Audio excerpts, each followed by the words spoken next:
세 번째 주제, 이 복지국가의 문제입니다. 복지가 국민에 대한 복지, 이거는 이제 국가 경제가 커지면서 복지가 점점 좋아져야 된다 하는 거는 이제 사실 어떻게 보면 좀 당연하다고 볼 수 있는데, 에, 그리고 이제 우리가 국가가 해야 할 일에 대해서 뭐 과거에 어떤 그 고전적인 자유주의자 이런 경우에 조금 협소하게 정의해가지고 국가는 법과 질서를 유지하는 일만 해야 된다. 뭐 이렇게 그 주장을 했었던 그런 학자들도 있습니다만은 그런 걸 주장하는 건 아니죠.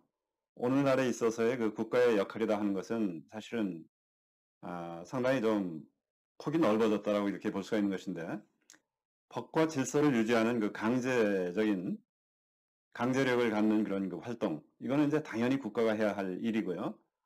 그 다음에 우리가 이제 지난주에도 논의를 했었지만 아주 다양한 서비스 활동들이 이제 국가가 해야 되는 역할이 있는 것이죠. 뭐 국민 전체의 어떤 생활 수준을 향상하는 일하고 관계된 뭐 도로를 만드는 것이라든지 뭐 여러 가지 일들 그런 서비스 이런 활동들을 해야 되는 것인데 복지국가의 이슈라 하는 것은 일종의 그 서비스 활동 여기에 이제 해당이 되는 그런 이슈라고 볼 수가 있겠습니다. 그런데 이제 문제는 어디까지 해야 할 것이냐, 복지라고 하는 그 부분을. 그게 이제 이슈가 되는 거예요.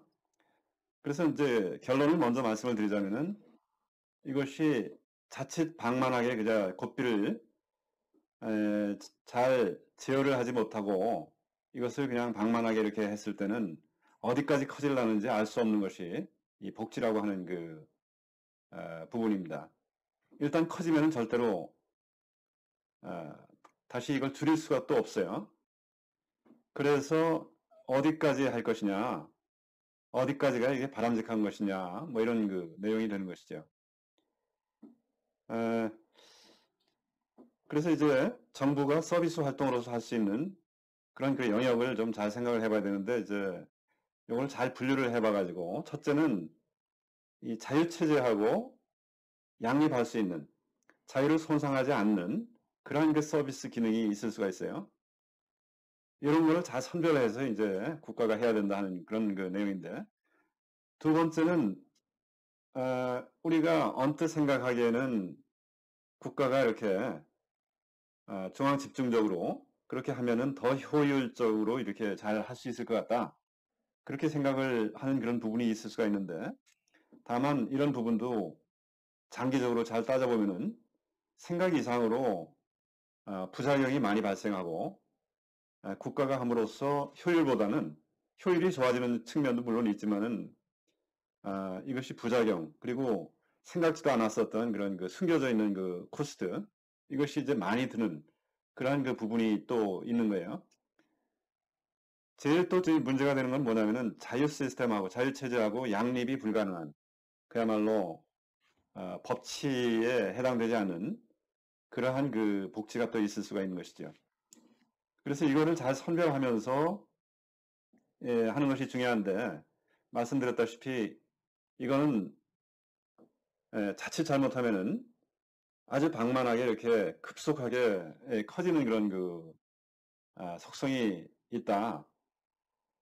뭐 우리 적절한 예가 되는지 모르지만 우리 사회에서 이제 이 복지라고 하는 그 부분이 처음에 이슈가 되기 시작했던 거는 글쎄요, 그 꼭 하나의 상징적인 사건이라고 볼 수도 있는데 과거에 그 아이들 도시락을 무상으로 이렇게 제공을 할 것이냐 말 것이냐 가지고서 오세훈 서울시장이 이런 식으로 복지가 무상복지식으로 되면은 이것은 전체 그 시스템에 좋지 않은 영향을 끼칠 것이다 해가지고 반대를 했다가 그때 이미 한국 사회가 복지 드라이브 쪽으로 이렇게 그 상당히 그 깊숙이 들어와 있다라고 볼 수 있는 것이죠. 그러면서 이 무상복지라고 하는 그 부분이 그때서부터 이제 점점 커졌다 이렇게 좀 생각이 되는데요. 요즘은 뭐 청년 수당이니 뭐 이런 식으로 해가지고 그냥 돈으로 지급을 하는 그런 복지 뭐 이런 것까지 이제 많이 만연이 돼 있을 정도가 이제 돼 있는 것이죠. 그래서 이거를 과연 국가가 어디까지 자유라고 하는 체제 이거에 손상을 주지 않으면서 아, 운영할 수 있는 그런 복지가 어디까지인가 하는 것을 잘 선별하고 어, 지나침이 없이 그렇게 이제 하는 것이 매우 중요하다 하는 것입니다. 그래서 자칫 목적이라고 하는 부분만 좋으면은 무슨 수단을 썼든지 이걸 그냥 밀어붙이려고 하는 그 수단이라고 하는 절차 이것이 적법하게 이루어지는 것이 또 이 민주주의고 자유의 하나의 그 본질이라고 볼 수 있는 것이죠.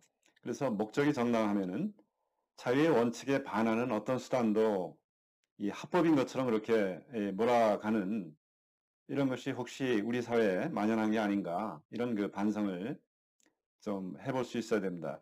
그러면서 이 목적이 좋다고 그래가지고 가용 자원을 어떻게든지 끌어다가 그 목적이 좋다라고 하는 것을 충당하기 위해서 써버리면은 이것이 사실은 전체적으로 뭔가 이렇게 사회 전체적으로 운영할 수 있는 자원이 고갈이 되는 것이죠.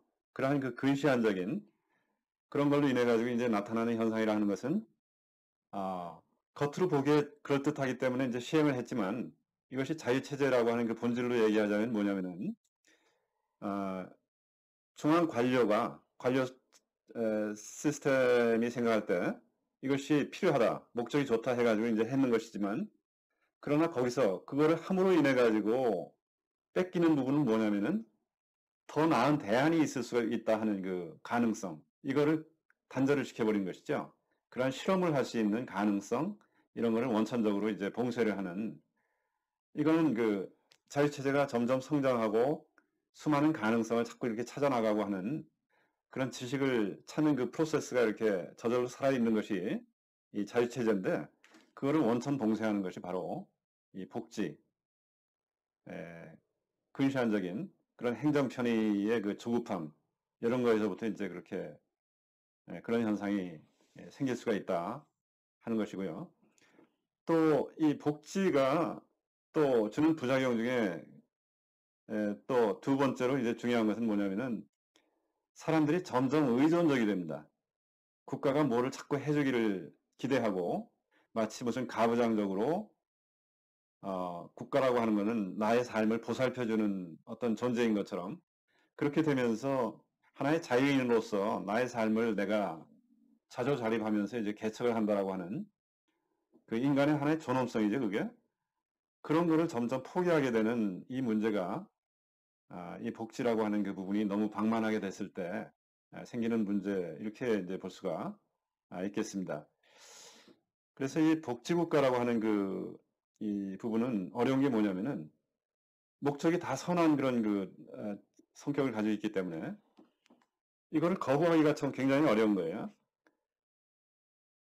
그런 그 속에서 우리 사회가 이 뭐 국가기관도 마찬가지고 시민사회도 마찬가지고 이것이 복지라고 하는 그 부분이 방만하게 이렇게 되면서 사회의 자유 시스템을 갖다가 손상을 줄 수 있는 가능성, 그거의 그 위험성 이런 거를 좀 자각을 하고 스스로 제어를 할 줄 아는 그런 그 자세를 가져야 되는데 지금 현재는 과연 그런 예, 컨트롤이 되는 것인지 하는 것이 매우 의문시 된다. 이렇게 이제 우려를 좀 하지 않을 수가 없겠습니다.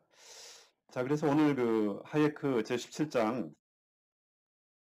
에서는 본격적인 사회주의는 물론 앞으로 그런 사회주의는 좀 쇠퇴가 돼 있고 일어나지 않을 가능성이 크지만 이것이 새로운 형태의 복지국가라든지 뭐 이런 형태로서 이제 갈아입으면서 모양을 바꾸면서 결과적으로는 과거의 그 사회주의와 별로 다름이 없는 그런 그 체제, 그런 체제로 이제 빠질 가능성이 많은 것이다.